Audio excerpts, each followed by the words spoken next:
Maak vir op daar in Psalm 22.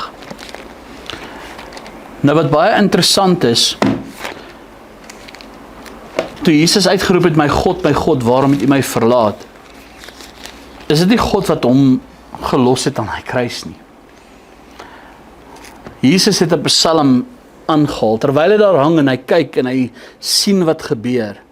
En hy sien alles wat hy voor hom afspeel. Toe quoteer hy hierdie Psalm. Eintlik as 'n getuienis vir hulle. Om te sê, Dawid het van my getuig. En presies wat Dawid geskryf het, is julle besig om te doen. Julle vervul Bybelse profesie. En hulle het dit nie besef nie. Hulle het nie besef wat hulle besig is om te doen nie. Psalm 22 vanaf vers 2, hoor wat hy hierso sê. My God, waarom het U my verlaat? Ver van my hulp, van die woorde van my gebrul. My God, ek roep U bedags, maar U antwoord nie, en snags, en ek kan nie swyg nie. Tog is U die Heilige wat woon onder die lofsange van Israel. Op U het ons vaders vertrou, hulle vertrou en U het hulle uitgered.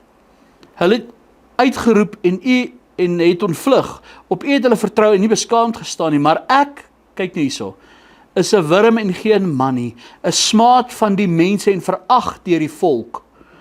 Almal wat my sien, spot met my. Hulle steek die lip uit, hulle skud die hoof en sê, laat dit aan die Here oor, laat hy hom red. Laat hy hom bevry, hy het ons behaag in hom. Ja, U is dit wat my uit die moederskoot uitgetrek het, wat my veilig laat rus het aan my moeder se bors. Aan U is ek oorgegee van die geboorte af. Van die skoot van my moeder af is U my God. Wees nie ver van my af nie, want die nood is naby, want daar is geen helper nie. Baie stiere het my omsingel, sterkes van Basan het my omring. Hulle het hulle mond teen my oopgespalk, soos 'n leeu wat verskeur en brul. Ek is uitgestort soos water, al my beenderre raak los, my hart het soos was geword, dit het gesmelt binne in my ingewande. My krag is verdroog soos 'n potskerf, en my tong kleef aan my verhemelte, en U lê my neer in die stof van die dood.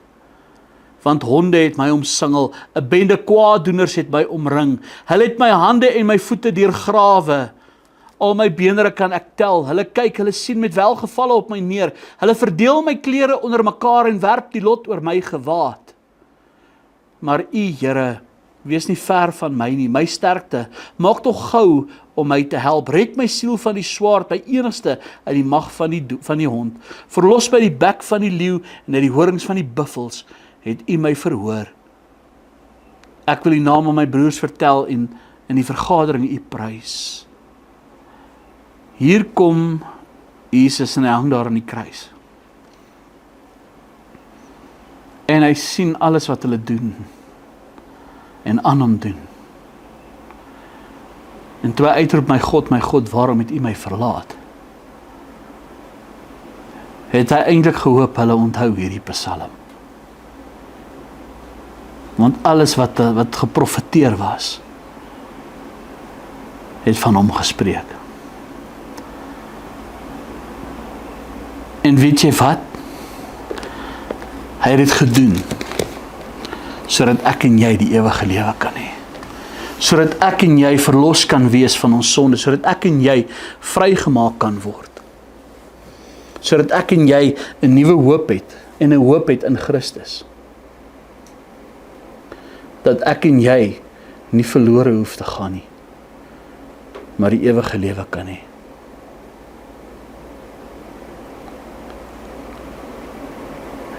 Maar weet jy wat? Hy het opgevaar. Hy het gaan sit in die regterhand van God. Hy het die dood oorwin. En hy gaan terugkom om as koning op hierdie aarde te kom heers. Nou ek wil hê jy moet my jou Bybel vanaand oopmaak in Matteus hoofstuk 24. Matteus 24, ons gaan daar so 3 verse lees, van vers 6 tot met vers 8. Jesus sit op die Olyfberg, sy disippels kom na hom toe. Hulle sê vir hom, Here, kyk hierdie groot gebou, kyk hierdie mooi gebou. En Jesus se bekende woorde, daar sal sekerlik nie een klip op die ander gelaat word wat nie afgebreek sal word nie. En dan sê hulle vir Jesus, hulle vra vir hom twee dinge. Here, wat is die teken van die einde en van die koms? En hy noem vir hulle 'n paar goed. En ek wil vanaand fokus op 3 verse. Matteus 24 vers 6 tot vers 8. En julle sal hoor van oorloë en gerugte van oorloë. Pas op, moenie verskrik word nie, want alles moet plaasvind. Maar dit is nog nie die einde nie. Want die een nasie sal teen die ander opstaan, en die een koninkryk teen die ander, en daar sal hongersnode wees, en pestsiektes, en aardbewings op verskillende plekke. Maar al hierdie dinge is 'n begin van die smarte. Nou hoor mooi wat sê Jesus hier, hy noem pertinente dinge. Julle sal hoor van oorloë en gerugte van oorloë. Dan sê hy, pas op, moenie verskrik word nie, want alles moet plaasvind. Maar dit is tog nie die einde nie, want aan die een nasie sal teen die ander opstaan, en die een koninkryk teen die ander, en daar sal hongersnode wees, en pestsiektes, en aardbewings op verskillende plekke. Maar al hierdie dinge is 'n begin van die smarte.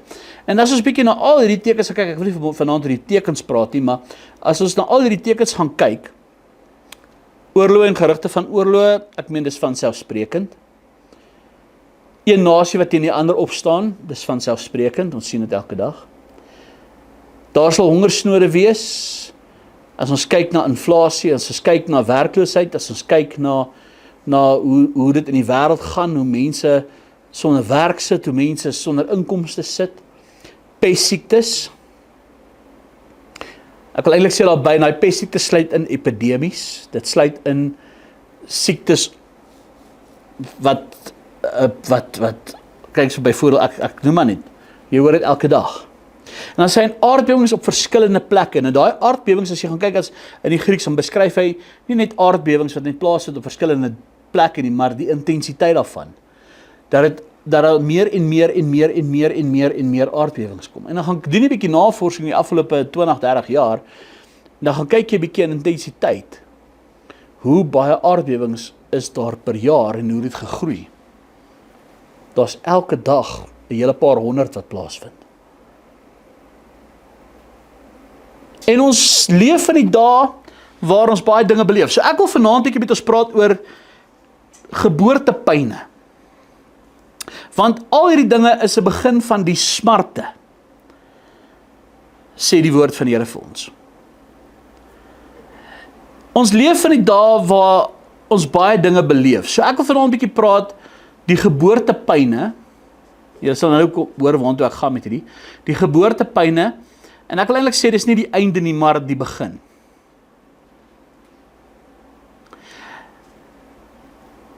Ons leef in hierdie wêreld, in hierdie dae waar ons baie dinge beleef. Hierdie afgelope paar jaar is dit asof die wêreld net haywire gegaan het. En kyk, jy kry nou mense wat 'n bietjie ver gaan. Ek gaan kyk 'n bietjie op social media. Dan sien ek ook mense wat beweer die wêreld het al in 2020 geëindig en ons is nou in 'n ander dimensie. Ons kan sien die afgelope paar jaar het die wêreld letterlik mal geraak. As ons kyk na oorloë wat plaasvind, as ons kyk na ekonomiese druk, as ons kyk na net na die ekonomie, hoe vat dit in jou eie lewe? Wie van ons, wil ek vir jou eintlik sê, finansiëel is nie al beïnvloed hierdie afgelope paar jaar nie. As ek vat net in die kerk, net in die bediening, net in dit, raak dit elke jaar al hoe moeiliker. Elke dag al hoe moeiliker. Ons kyk na politieke onsekerheid. Ons kyk in ons land, die politikuste het van hulle koppe afgeraak. Ek sê dit nog al die jare. As jy wil vrede hê en as jy jou land wil uitsorteer, raak dit ontslaaf van al die politikuste. Maar daar's politieke onsekerheid. Ons weet nie wat wag vir ons nie. Net in Suid-Afrika, wil ek vir jou sê, net in ons land alleen, is daar soveel politieke onsekerheid. Misdaad. Alles hierdie negatiewe goed. Die misdaadsyfer het hand uitgeruk. En wat gebeur? Dis wat ek sê, as gevolg van politieke onsekerheid, as gevolg van politieke inmenging, in Suid-Afrika is ons nasionale sport misdaad.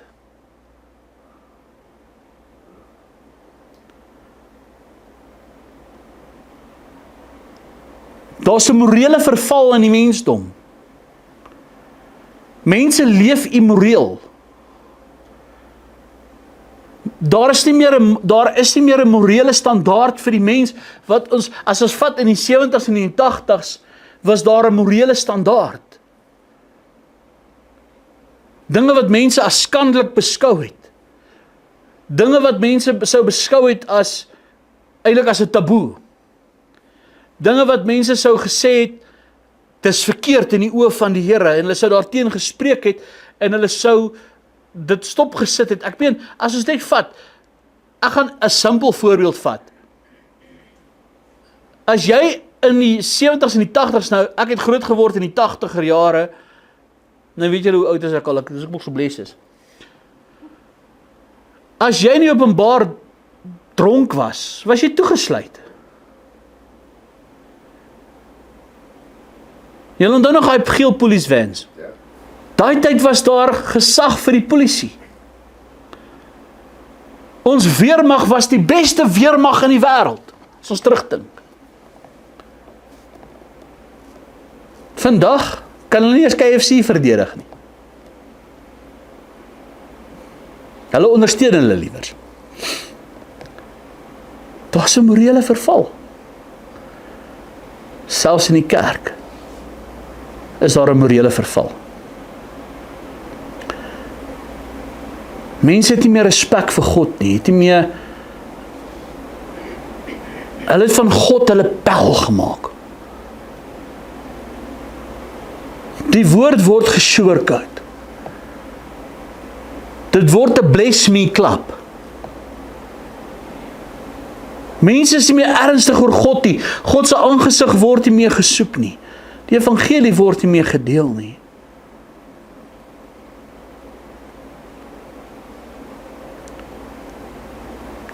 Selfs in ons eie land, as ons gaan kyk, partykeer voel dit vir ons asof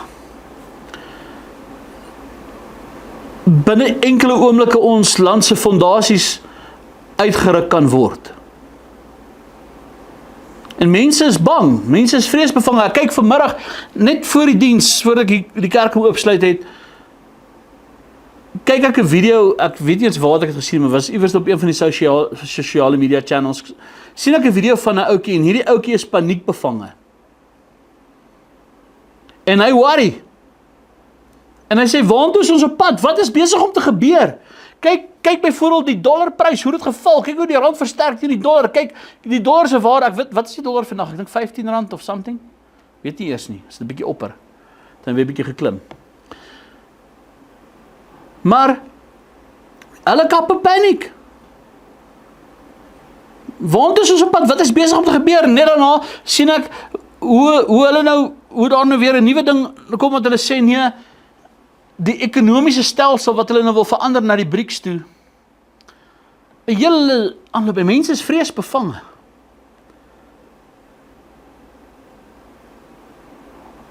En ek wil eintlik vir jou sê, as ons gaan kyk na die woord smarte, 'n begin van die smarte, wat Jesus daarvan gepraat het. As ons gaan kyk na die betekenis van die woord smarte, dan beteken dit letterlik geboortepyne. Die Grieks sê geboortepyne. Maar ons leef in 'n dae waar die Here sê, dis die begin van die smarte, geboortepyne. En ons kyk na al hierdie negatiewe goed. En ek hoop ek het julle nou al die tyd bietjie negatief gepraat. Van nou wil ek eintlik die ding omswaai en vir jou sê, wat as ek en jy heeltemal verkeerd kyk na die begin van die smarte? Wat van as ek en jy dit heeltemal verkeerd interpreteer? Want wat vir die wêreld soos ondergang lyk, en wat vir die wêreld lyk asof alles uitmekaar uitval, en wat vir jou dalk lyk soos die wêreld wat ten gronde gaan, wil ek vir jou sê, en wat lyk soos kraampyne, letterlik, wil ek eintlik vir jou sê, is dit eintlik, hoe wil ek dit nou mooi vir jou stel, 'n ritme van God se plan. Want kyk, kraampyne kom in 'n ritme. Dit begin eers lank uit mekaar uit. En dan begin dit al meer en al meer intens te raak, en al langer en intens. En naderhand is dit kort op mekaar, en jy weet, die geboorte van hy kind is naby. En hier het dit verduidelik, hier gebruik Jesus daai woord, die begin van die smarte, geboortepyne. Maar tog wanneer 'n vrou geboorte gaan skenk en sy begin geboortepyne te kry, dan sê niemand, oeh, dis nou die einde, oeh, dis nou verby, oeh. Nee, wat sê almal? Dis amper tyd. Daar heers 'n opgewondenheid. Daar begin 'n opgewondenheid kom. Daai kindjie gaan gebore word. Dis naby. Hoe nader hy krampe kom, hoe nader hy kraampyne is, hoe erger en meer intens dit word, hoe groter heers die opgewondenheid. Die wêreld sien die chaos. Die wêreld sien die verwoesting. Maar weet jy wat, die bruid van Jesus hoor, dit is tyd. Dit is tyd. Daar heers 'n opgewondenheid in die bruid van Christus se gees. En ek wil vanaand vir jou sê, as jy kyk na wat in die wêreld gebeur, die verval van die ekonomie, die verval van ons regering, die swaar kry, die pestsiektes, die ellende, die swaar kry, die moeilike tye, die ekonomiese verval, die oorlog, die gerugte van oorlog, die bomme wat ontplof, die misdaad, die alles. Dis die geboortepyne wat al hoe meer en al hoe nader kom. En weet jy wat? Binnekort gaan daar 'n bassein blaas. Ek wil vir jou sê, moenie laat hierdie geboortepyne, hierdie smarte, want Jesus sê, jy sal sien van die oorlog, gerugte van oorlog, pestsiektes, morele verval, al die dinge. Dan sê hy daar so vir ons, maar moenie bevrees word nie. Lees vir hy stukkie, hy sê, moenie verskrik word nie. Wat doen die mens vandag, as hulle na hierdie tekens kyk? Hulle word verskrik. Jesus sê, moenie verskrik word nie, want al hierdie dinge moet plaasvind. Dit moet plaasvind. Dan sê hy, maar dit is nog nie die einde nie. Jy sien, geboortepyne voel soos 'n verlies van beheer, dat jy beheer verloor. Maar weet jy wat, God beheer die uur. God is in beheer van die uur. Alhoewel die wêreld beheer verloor, bly God in beheer van die uur. Want van daardie dag en daardie uur weet niemand nie. Nie die Seun nie, nie die engele nie, net die Vader in die hemel. He has got the whole world in his hands. Kry soms so salwing as ek hier sit. Sê eintlik, he's got the whole world in his hands. En wanneer kraampyne begin, het ek al gesien, jou liggaam verloor beheer. Jy kan nie jy kraampyn keer nie. Jy kan dit nie stop nie. En dis is 'n momentum wat kom. En dit is nie presies hoe die wêreld nou vir ons voel nie. Dan kom dit en dan is dit rustig. Dan kom dit en dan is dit rustig. En die intensiteit raak net al meer en al vinniger op mekaar. En weet julle wat, koos, wees nou maar eerlik, dinge gebeur vinniger in die wêreld as wat ons dit kan verwerk. Ons het nog skaars die een ding verwerp as die volgende dag ding al daar. Ons het nog skaars hierdie ding deurgegaan as die volgende ding al hier. Ons is nog in die middel van die volgende, as die volgende ding al hier. Dis is asof dit die intensie, jy kan nie meer kop hou nie, jy kan nie meer byhou nie. En die ekonomie wankel, waardes val, selfs die natuur, as ons kyk na die natuurverskynsels, ek ben hier in ons omgewing, ons het nooit van tornado's en goeters gehoor hier, hoeveel kry ons in 'n jaar nou hier?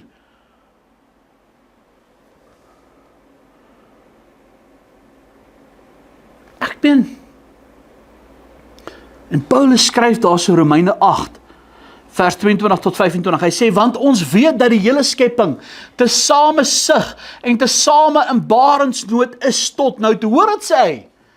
Hier praat hy ook van daai barensnood. Dis in Romeine 8, vers 22 tot 25. Want ons weet dat die hele skepping tesame sug en tesame in barensnood is tot nou toe. En nie alleen dit nie, maar ons self ook, wat die eerstelinge van die Gees het, ons sug ook in onsself in afwagting van die aanneming tot kinders. Wanneer gebeur dit? As hy basynblaas en Jesus kom. Naamlik die verlossing van ons liggaam. Want ons is gered in hoop. Maar die hoop wat gesien word is geen hoop nie, want iemand sien. Waarom hoop hy dit nog? Maar as ons hoop op wat ons nie sien nie, dan wag ons daarop met volharding. Ons het 'n hoop. En ons hoop om van hierdie wêreld verlos te word. Het sy dat Jesus ons kom haal met die dood? Of het sy met daai basyn wat gaan blaas? Maar die wêreld is in barensnood en hy sê die wêreld hy sug en hy kreun. En hy wag op die openbarmaking van die kinders van God.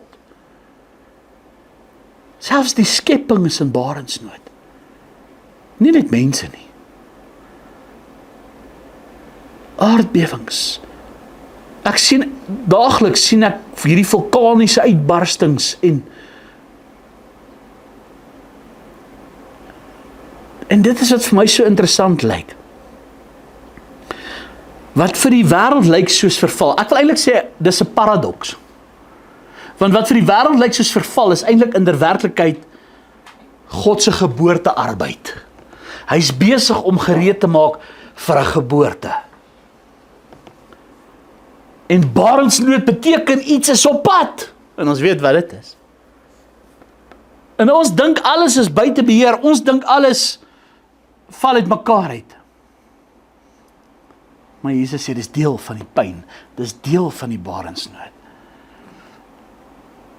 En die wêreld sug en die skepping sug nie omdat God sy heerskappy of sy koningskap verloor het hieroor nie. Dit sug omdat God gereed maak vir 'n baie groot openbaring. En wanneer die kraampyne kom, het jy al agterkom toe ons daar by die hospitaal aangekom het. Dis nie die dokter wat in panic mode was nie. Die dokter en die nurses is nie paniekerig nie. Hulle weet wat om te doen. Hulle sê, raak rustig meneer Kreer, alles gaan oukei wees. Hulle weet presies wat aangaan. Daai dokter weet presies wat aangaan. Hy weet presies wat elke kraampyn beteken, wat elke... En hy weet selfs dat die tyd kom naby, hy's in beheer. Hy's in beheer van julle situasie. Net so God ook, hy het nie beheer verloor nie. En weet jy wat? Jesus het gesê, moenie vrees nie. Maar hy het gesê, lig julle hoofde op, kyk op. Julle verlossing is naby. Kyk op. En ek wil nog vir op in Lukas 21. Jesus sê, kyk op. Dis wat vir my so interessant is.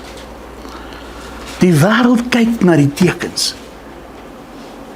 Die wêreld word besig gehou met die tekens. Weet jy waarmee wil ek myself besig hou? Weet jy, iemand het my ander dag gevra, maar hoekom preek jy nie nou nog so baie oor die eindtyd goed nie? Want weet jy wat?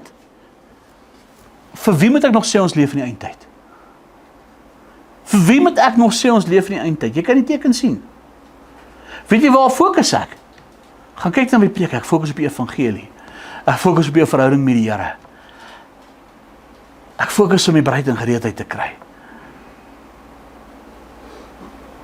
Dis waar ek my tyd op spandeer. Want daai goed dit is soos aandag afleibaar. Dit lei jou aandag af. Want jy fokus op al hierdie dinge en jy mis die doel van daai dinge. En wat is die doel van al hierdie dinge wat gebeur? Nie dat ek nie omgee nie. Wat is die doel van dit? Om vir jou te sê, hey, die koms is al hoe nader. In Lukas 21, daar van vers 25 tot vers 31, luister wat Jesus hierso sê. Hy sê, en daar sal tekens wees aan die son en maan en sterre en op die aarde benoudheid van nasies in hulle radeloosheid wanneer see en branders reën. En mense se harte beswyk van vrees en verwagting van die dinge wat oor die wêreld kom. Van die kragte van die hemele sal geskit word. En dan sal hulle die seun vir mense sien kom in 'n wolk met groot krag en heerlikheid. En as hierdie dinge begin gebeur, kyk dan na bo en hef julle hoofde op omdat julle verlossing naby is. Toe vertel hy hulle gelykenis, let op die vyeboom en al die bome, net soos hulle bot, weet julle van self, as julle dit sien dat die somer al naby is. So moet julle ook weet dat die koninkryk van God naby is wanneer julle hierdie dinge sien gebeur. Sien, jy kan in die natuur sien, as jy die natuur ken, as die bome begin bot, dan weet jy, veral 'n perskeboom, die winter is verby, binnekort, gaan dit begin warm word. Ons kan die tekens in die natuur lees, maar ons kan nie die tekens lees van God se koms nie, né? En wat sê hy? Mense beswyk van vrees. Maar wat sê hy vir sy disippels? Terwyl die mense beswyk van vrees, wat moet julle doen? Kyk op. Kyk op. Van die wêreld, wil ek eintlik vir sê, buig sy kop in angs. In radeloosheid, weet nie wat om te doen nie. Sit met die hande in die hare. Here, die ekonomie wat val. Here, wat van die toekoms, wat van my kinders, wat van my...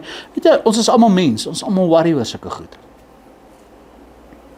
Here, hoe gaan ons deurkom? Here, wat die werkloosheid, Here, die ekonomie, Here, wat gaan ons doen? Maar weet jy wat doen die bruid?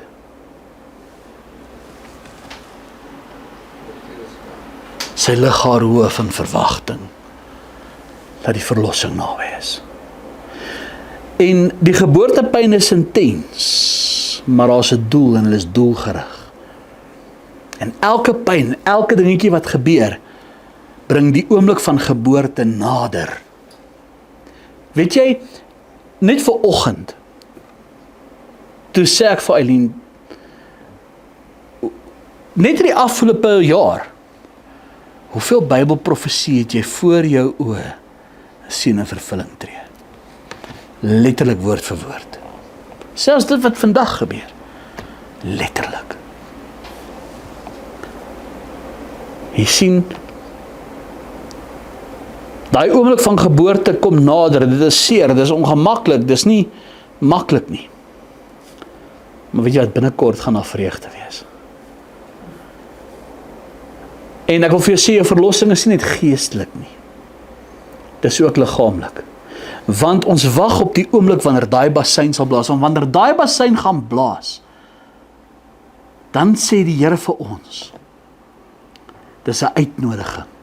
Dis nie 'n alarm nie. Gewoonlik as jy nou daarso in Israel was, van hoor jy daai alarms gaan af as daar rockets inkom. Wat doen almal? Hardloop vir 'n bomshelter. Dis daai bassein blaas, is dit nie 'n alarm dat jy moet weghol nie. Dis 'n uitnodiging om te sê kom. Kom. En weet jy, as jy 'n noodalarm hoor, kom ek gaan dit vir jou so explain. As jy 'n noodalarm hoor, wat doen jy? Dis 'n teken van gevaar. Maar as jy 'n troumaars hoor, dan weet jy, dis 'n teken van vereniging, waar 'n bruid met 'n bruidegom gaan een word. En dis wat hy bassein is. Die bassein is soos die troumaars wat gaan speel, papi. Dis soos die troumaars op die bruid se ore. Ek weet, ek maak dit 'n baie visual, ek is 'n prentjie mens, so ek sien die ding in my kop. Ek het 'n liedjie geskryf van die bruilof, ek weet nie of julle wil hom ken nie. Sal hom nou sing, ek dink ons moet afsluit met daai song, daai liedjie van die bruilof, en gaan julle hoor. Ek het eendag vir Eileen gesê, ek het hierdie prentjie in my kop, jy weet, van dis eintlik, ek wil eintlik vertel, ek is 'n bietjie van die punt af, hoe die liedjie tot stand gekom het. Ek wil sê, hy moet so lekker jubel wees, want dit is nou lekker opgewondenheid, maar die intro moet die troumars wees, en dan moet die versgedeelte so daai afwagtende ding wees. So dit was, sy het gesê, gaan groot, okay, geniet jouself, en toe loop sy. maar Paulus beskryf daardie dag vir ons, in 1 Tessalonisense 4, ek het al so baie daaroor gepraat, 'n welbekende gedeelte, 1 Tessalonisense 4 vers 16 tot 18, want onthou nou, jou verandering, die geboorte gaan nie net geestelik wees nie, dit gaan nie net 'n geestelike ding wees nie, dit gaan ook fisies wees, want hy sê vir ons 1 Tessalonisense 4 vers 16 tot 18, want die Here self sal van die hemel neerdal met 'n geroep, met die stem van 'n aartsengel, met die geklank van die basuin van God, en die wat in Christus gesterf het, sal eerste opstaan. Daarna sal ons wat in die lewe oorbly saam met hulle in wolke weggevoer word, die Here tegemoet in die lig, en so sal ons altyd by die Here wees. En dan sê hy die laaste vers, bemoedig mekaar dan met hierdie woorde. Hy het nie gesê, gaan maak mekaar depressed net nie. Hy het gesê, bemoedig mekaar met hierdie woorde. Want hoekom is dit 'n bemoediging? Want hierdie stryd wat ons beleef, is net tydelik. Ons weet nie wanneer, dis soos daai geboortepyne, die pyne kom nader, jy kan dit sien, maar jy weet nie wanneer gaan hy kind gebore word nie. En net soos dieselfde konsep. Ons weet nie wanneer Jesus gaan kom, jy kan nie dag en datum bepaal nie. Maar ons sien, die smarte begin al hoe meer groter te word. En hy sê vir ons, bemoedig mekaar. Hy het nie gesê, gaan maak mekaar bang, skrik al mee nie. Hy het gesê, gaan bemoedig mekaar, om vir jou te sê, hey, moenie nou jou prys verloor nie, moenie jy nou negatief raak nie, moenie jy nou jou oorgee aan hierdie smarte nie. Hef jou kop op, kyk op. Tydens hy smarte gaan ons smart beleef. Maar kyk op. En weet jy wat, ek wil eintlik, ek het nou die dag, dis een ou wat eendag aangevat het, wat ek nou gesê het, wat ek die wegraping preek. Dis sê, ja nee, julle ding ons nou, dis aan die mense, julle gaan ontsnap van al die dinge wat gaan kom. Jy weet, julle verstaan van die wegraping is verkeerd. Die wegraping sê ontsnapping vir bang mense nie. Dis so 'n ontmoeting met ons hemelse bruidegom. Ons is nie bang en dis hoekom ons gaan ontsnap nie. Dis 'n ontmoeting met ons hemelse bruidegom, dis waarna ons uitsien. Ons staar ons nie blind vir die tekens van die tye en van die dinge wat gaan kom nie. In plaas van om te fokus op daai goed, fokus op een ding. Jesus is coming back. Hoekom moet ek myself mismoedig maak en negatief maak en afbreek? As ek kyk na die smarte wat Jesus sê, gaan moet gebeur. Hierdie dinge moet plaasvind. Dit moet. Daar moet 'n afval kom. En Paulus beskryf daai verandering van ons so mooi, want ons lees nou hierso, wat hulle wie in Christus gesterf het, sal eers opstaan. Hulle gaan 'n verheerlikte liggaam ontvang. En ek en jy gaan verander word, ons gaan saam met hulle in wolke weggevoer word, geharpatso, weggeruk word. Die Griekse woord harpatso. Daar is nie 'n wegraping in die Bybel nie. Okay, gaan lees maar jou Bybel. Dis reg. Lees net jou Bybel en moenie worry oor die res nie. Los dit vir God om uit te sorteer. Moenie jou worry nie, watch net. Ek stry nie eens meer met mense oor die wegraping nie. Dis mos van my tyd. En jy gaan my ook nie anders te oortuig nie. If God said it, I believe it and that settles it. 1 Korintiërs 15 skryf Paulus daar in vers 51 tot vers 54. Ek gaan dit sommer vir julle lees. Julle ken hierdie gedeeltes. 1 Korintiërs 15 vers 51 tot 54. Kyk, ek deel julle verborgenheid mee. Ons sal wel nie almal ontslaap nie, maar ons sal almal verander word. In 'n oomblik en 'n oogwink by die laaste basuin, want die basuin sal weer klink en die dode sal onverganklik opgewek word en ons sal verander word. Want hierdie verganklike moet met onverganklikheid bekleed word en hierdie sterflike moet met onsterflikheid bekleed word. En wanneer hierdie verganklike met onverganklikheid bekleed is en hierdie sterflike met onsterflikheid bekleed is, dan sal vervul word die woord wat geskrywe is, die dood is verslind in die oorwinning. Jy sien, dit gaan nie net 'n verlossing van hierdie wêreld wees nie, maar ook van jou liggaam. As jy gesterf het in Christus, sê die Bybel, gaan jy eerste opstaan. Jy gaan 'n verheerlikte liggaam ontvang. Sonder die sondige natuur, sonder siekte, sonder krankheid, soos toe Jesus uit die dood uit opgestaan het. Die Bybel sê vir ons gaan aan hom gelyk wees. Ek weet nie hoe lyk 'n verheerlikte liggaam, jy moet my nie vra nie, ek het nie vir Jesus gesien nadat hy opgestaan het nie. Maar ek kan vir een ding sê, hy is volmaak. Hy was gees, maar hy was ook vlees. So, glo ek in 'n vleeslike opstanding? Absoluut. Jesus het vir hulle gesê, geef my vis, geef my brood, hy het geëet. Hy het gesê, vat aan my. Maar hy was in 'n oomblik was hy weg. Dis en dan gaan 'n liggaam wees sonder krankheid, sonder pyn, sonder siekte, sonder. Weet jy hoe lekker gaan dit wees om 'n oggend op te staan sonder 'n pyn of 'n skeet of 'n krankheid of 'n ding?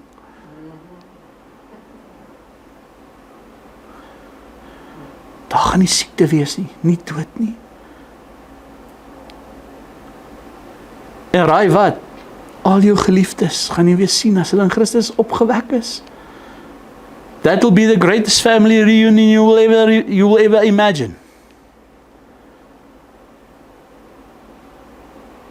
Ek kan myself eers hy dag indink nie. Maar weet jy die awesomeste ding gaan wees? Om jou hande in sy hande te sit. Jy sien daai geboortepyne, hierdie dinge wat nou gebeur, ek wil eintlik jou 'n mindset change gee oor hierdie dinge in die wêreld. Ek wil eintlik vir jou sê, weet jy wat, hierdie geboortepyne, dit bring 'n transformasie. It's got to transform you. En ons gaan nie net gered word uit hierdie chaos en van hierdie chaos nie. Ons gaan gered word, ons gaan verander word in heerlikheid. Ons gaan saam met Jesus wees. Jy sien, daai babietjie wat gebore word, hy kom nie dieselfde, hy verander as hy daar uitkom. Hy is nie dieselfde as hy was toe hy binne in sy ma se baarmoeder was nie. Hy word gebore in 'n nuwe wêreld, in 'n nuwe plek. Dit is iets niets. Iets wat Paulus het geskryf, daar in Korintiërs te skryf, hy weet van 'n man 13 jaar gelede wat weggeruk is tot in die derde hemel, hy het onuitspreeklike dinge gesien. Dinge wat hy nie eens vir jou kan beskryf nie. Dit is 'n wêreld wat ek en jy nie eens kan indink nie. Dit is 'n plek wat ek en jy nie eers vir onsself al probeer ons hoe hard kan imagine nie. Jesus het gesê, ek het gegaan om vir jou plek te berei. As dit nie so was nie, sou ek dit vir julle gesê het. Nou as die wegraping alleen is, hoekom het hy vir ons gaan plek berei? Ek vra net die vraag. As die wegraping dan nie plaas van vind nie, waarom het hy dan gaan plek berei? Dan kan ons mos nou net hier gelos het. En wat is die nut daarvan as die wegraping aan die einde van die verdrukking plaasvind? Daar is geen doel vir die wegraping aan die einde van die verdrukking nie. Dis juist wanneer ons terugkom. Dit is baie maklik om die verskil tussen die wegraping en die wederkoms te verstaan. Die wegraping gaan ons na hom toe, die wederkoms kom ons saam met hom terug. Dis twee gebeurtenisse. 1 Tessalonisense 4, 1 Korintiërs 5, ons gaan na hom toe. En dan in Openbaring 19 vanaf vers 11 kom ons saam met hom terug. Die bruilof van die lam, waar gaan dit plaasvind? In die hemel. Hy het gaan plek berei, hy kom sy bruid haal. Waar gaan die bruilof van die lam wees? In die hemel. Die bruilof van die lam, gaan lees Openbaring 19 vers 5 en vers 6. Dis in die hemel, voor die wederkoms. Die bruilof van die lam het al gereed gemaak. En dan sê daar sin, en dan haar se gee om bekleed te wees in rein en blink fyn linne. En die fyn linne is die regverdige dade van die heiliges. Dis Romeine, as jy my nie glo nie, ek quoteer dit nou vir jou. Maar as jy dink ek quoteer dit verkeerd, blaai saam met Openbaring 19 toe. Vers 5. Ek gaan eintlik daar so lees van vers 5 en 6. Hy sê ek het 'n stem uit die troon uitgegaan en gesê, Prys ons God al sy diensknegte en julle wat hom vrees, klein en groot. En ek het iets gehoor soos die stem van 'n groot menigte, soos die geluid van baie water, soos die geluid van sterk donderslae wat sê halleluja, want die Here God die Almagtige die koningskap aanvaar. Laat ons bly wees en ons verheug en aan hom die heerlikheid gee, want die bruilof van die lam het gekom en sy vrou het haar gereed gemaak en aan haar is gegee om bekleed te wees met rein en blink fyn linne, want die fyn linne is die regverdige dade van die heiliges. En dan net daar so in vers 11, toe het ek die hemel geopen gesien en daar was 'n wit perd en hy wat daarop sit word genoem getrou en waaragtig. Hy oordeel en voer oorlog en geregtigheid. Sy oë was soos 'n vuurvlam en op sy hoof was baie krone en hy het die naam wat geskryf is wat niemand ken nie behalwe hy self. En hy was bekleed met 'n kleed wat in bloed gedoop was en sy naam is die woord van God. Dis Jesus. En die leers in die hemel het hom gevolg op wit perde bekleed met wit en rein fyn linne.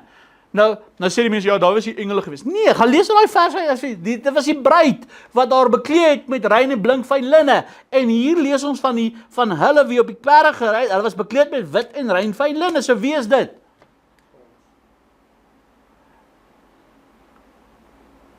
Ek wil vir baie mense vandag hy liedjie sing. Lees jou Bybel, bid elke dag en jy sal groei, groei, groei. Weet jy wat? Ons gaan nie net gered word van hierdie aardse chaos nie. Ons gaan verander word. Ons gaan Jesus sien. Vir my is dit die grootste begeerte om Jesus te kan sien. Dit gaan 'n baie weird ding wat ek nou sê. Ek worry nie hoe mooi die hemel is nie. Ek worry nie hoe lyk die plek waar ek gaan bly nie. Ek worry nie wat ons gaan doen daar, ek weet ons gaan die Here aanbid, maar ek worry oor niks. Weet jy waar worry ek? Weet jy wat is my grootste begeerte? Ek wil net my hande in sy hande sit. I just want to see his hands.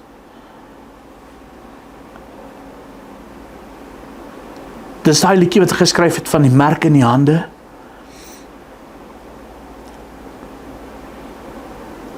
Want dis 'n herinnering, dis 'n bewys van sy liefde vir my en vir jou. Die merk in sy hande. Dis die kwitansie wat hy betaal het. Ek wil net voor sy voete neerval en hom met aanbid.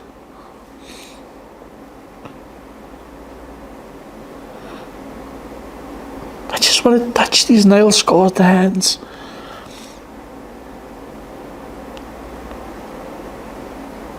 Net om die eer te gee wat hom toekom. Dis my grootste begeerte, verder worry ek oor niks.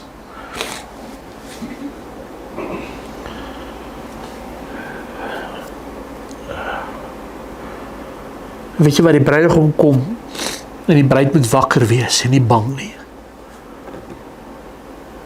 Ek wil vandag vir jou sê, die bruid moet wakker wees en nie bang nie. Die mees bekendste gelykenis wat Jesus vertel het, was van die 10 maagde. Daar in Matteus 25, hy sê, dan sal die koninkryk van die hemel wees soos 10 maagde, wat hulle lampe geneem en uitgegaan het, om die bruidegom te ontmoet. 5 van hulle was verstandig en 5 dwaas. Toe die wat dwaas was hulle lampe neem, het hulle geen olie met hulle saam geneem nie, maar die verstandiges het olie in hulle kanne saam met hulle lampe geneem. En terwyl die bruidegom talm om te kom, het hulle almal vaak geword en in die slaap geraak.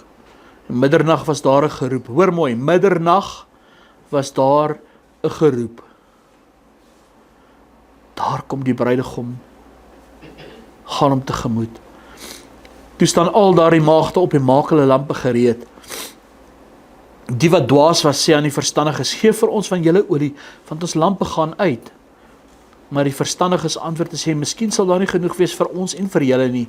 Gaan liewer na die verkopers en koop vir julle self. Onderwyl hulle gaan om te koop, het die bruidegom gekom. En die wat gereed was, het saam met hom ingegaan na die bruilof. En die deur is gesluit.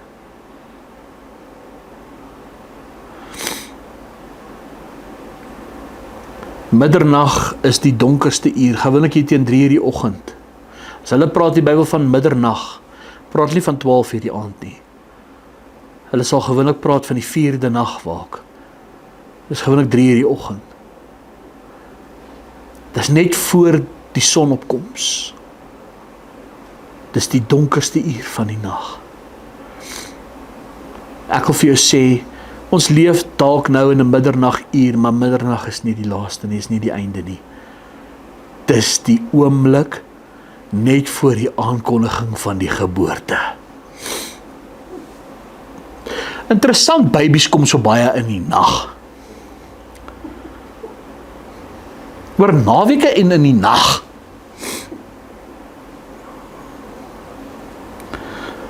Die verstandige maagde was nie paniekerig nie. Was nie gepaniek nie.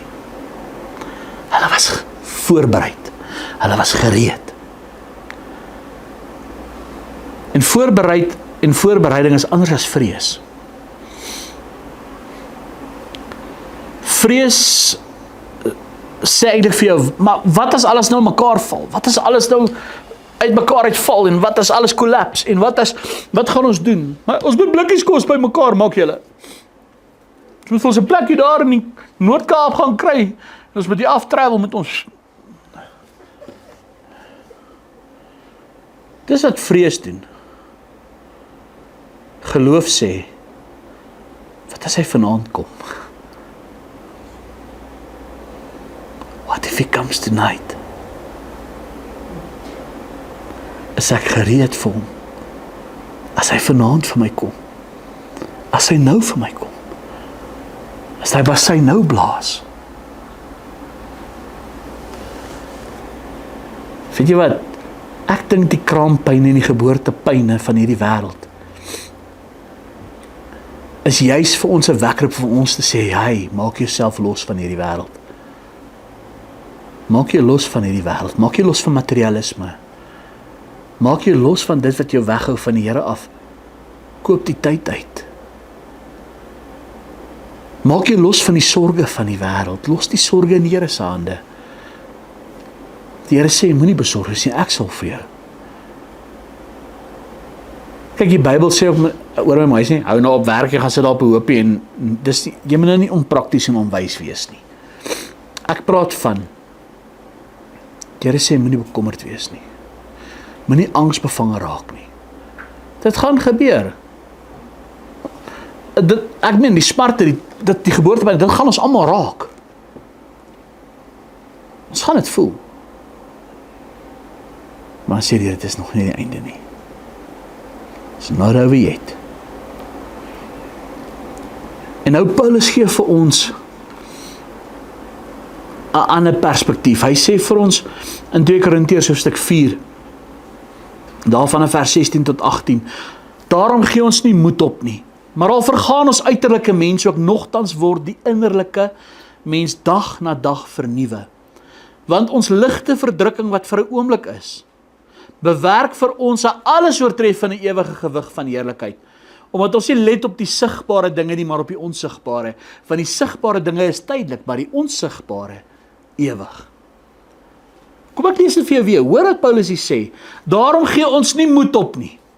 Want Jesus sê, kyk op. Al vergaan ons uiterlike mens ook.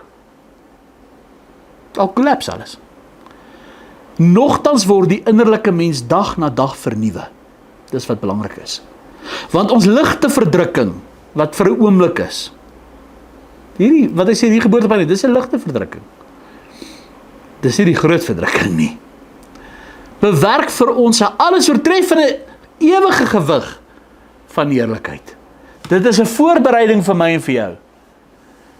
Omdat ons nie let op die sigbare dinge nie, maar op die onsigbare, want die sigbare dinge is tydelik, maar die onsigbare ewig. Jy sien, ons sien nie nou dat God besig is om gereed te maak vir daai geboorte nie, vir daai vereniging van die bruid en die bruidegom nie. Ons mis dit. Want ons aandag word afgetrek deur die geboortepyne, deur die tekens en al hierdie dinge. Ons fokus is nie waar dit moet wees nie. En ek wil vir jou sê, dit wat ons nou ontstel, dit wat ons nou so bekommerd maak, dit moet eintlik anders te omwees. Dit moet eintlik iets in ons opwek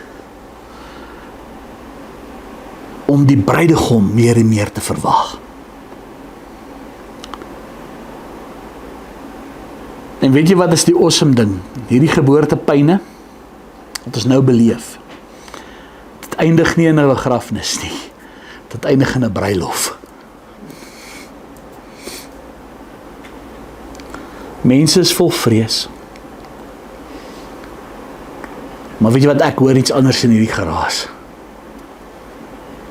Ek hoor 'n bassein wat regmaak om geblaas te word. Ons voel die druk. Ons beleef dit, ons weet dit. Daar word soveel dood gespreek, soveel negativiteit gepraat. En die wêreld sê alles val uit mekaar uit. Weet jy wat sê ek? Dit kom by mekaar. Dit is alles besig om by mekaar te kom. Die wêreld sê vir ons, wat gaan van ons word? Wat gaan ons doen? Weet jy wat sê ek? Ons bruidegom kom. Hy is op pad. Lig jou hoof op. Moenie verskrik word nie. Want weet jy wat? Die geboorte van, ek kan eintlik sê die geboorte is nader as wat ons dink. En wanneer hy kom, sal al hierdie smarte, al hierdie ellende, al hierdie pyn, sal verby wees. Wanneer ons met hom verenig is. Moenie sy hand los nie. Die tyd waar ons leef is dit baie maklik. Om so verdruk te word, om so negatief te word. Om so down te raak dat jy sy hand wil los en sê, Here, waar is U? Hoekom gee jy nie om vir my nie? Moenie sy hand los nie. Dit moet gebeur. Hy het gesê dit gaan gebeur, dit moet gebeur. Die tyd is naby, word net wakker uit die slaap. Maak vir my jou Bybel op in 1 Tessalonisense 5 en ek gaan afsluit met hierdie gedeelte. En ek wil jy moet vanaand mooi luister. It's not a matter of if, it's a matter of when. Die wêreld het op die punt gekom waar hulle sê if. Ek wil vir jou sê, no, it's not a matter of if, it's a matter of when. Daai bassein gaan enige oomblik blaas. Verbaas my, dit het nog nie gebeur nie. Weet jy hoekom het dit nog nie gebeur nie? 2 Petrus 3 sê dit vir ons. God is lankmoedig oor ons. Hy wil nie hê dat sommige met verlore opeindig nie, maar dat almal tot bekering moet kom. God gee vir ons genadetyd, hy is lankmoedigheid. En dan sê Petrus daar, ag die lankmoedigheid van die Here as saligheid. Ag die lankmoedigheid as saligheid, bedoelinge van, moenie jou tyd vermors nie. Gebruik hierdie tyd. Groei nader aan die Here, bou jou verhouding met die Here. 1 Tessalonisense 5 van vers 1 tot 11. Maar oor die tye en geleenthede, broeders, het julle nie nodig dat dit aan julle geskryf word nie, want julle weet self baie goed dat die dag van die Here kom net soos 'n dief in die nag. Van wanneer hulle sê vrede en veiligheid, dan oorval 'n skielike verderf hulle soos die barensnood 'n swanger vrou, en hulle sal sekerlik nie ontvlug nie. Maar julle broeders is nie in duisternis, dat die dag julle soos 'n dief sou oorval nie. Julle is almal kinders van die lig en kinders van die dag. Ons is nie van die nag of van die duisternis nie. Laat ons dan nie slaap soos die ander nie, maar laat ons waak en nugter wees. Van die wat slaap, slaap in die nag, en die wat dronk word, is in die nag dronk. Maar laat ons wat van die dag is, nugter wees, met die borswapen van die geloof en liefde aan, en as helm die hoop op die saligheid, want God het ons nie bestem tot toorn nie. Daar sê dit vir ons. Maar om die saligheid te verkry, deur ons Here Jesus Christus, wat vir ons gesterf het, sodat ons, of ons waak, en of ons slaap, saam met hom kan lewe. Daarom bemoedig mekaar en bou die een die ander op, soos julle ook doen. Wat hoor julle die hele tyd? Bemoedig mekaar, bemoedig mekaar. Dis donker, dis nag, maar ek bemoedig jou vandag. Die dag gaan kom. Die dag gaan breek. Everything is in motion. It's not a matter of if, it's a matter of when. En ek wil vir jou sê, alles wat gebeur, moet gebeur, sal gebeur. Die woord het dit gesê. God se woord is die waarheid.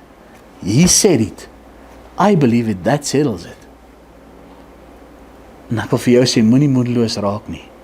Kyk op, want jou verlossing is naby. Hou vas aan die Here. Hoe donkerder dit raak, hoe moeiliker dit raak, hou vas aan die Here. Moenie laat jou aandag afgetrek word deur die vrese van die tyd waarin ons leef nie. Deur al die tekens van die tye wat mense so benoud maak en bang maak nie. Dit maak my opgewonde.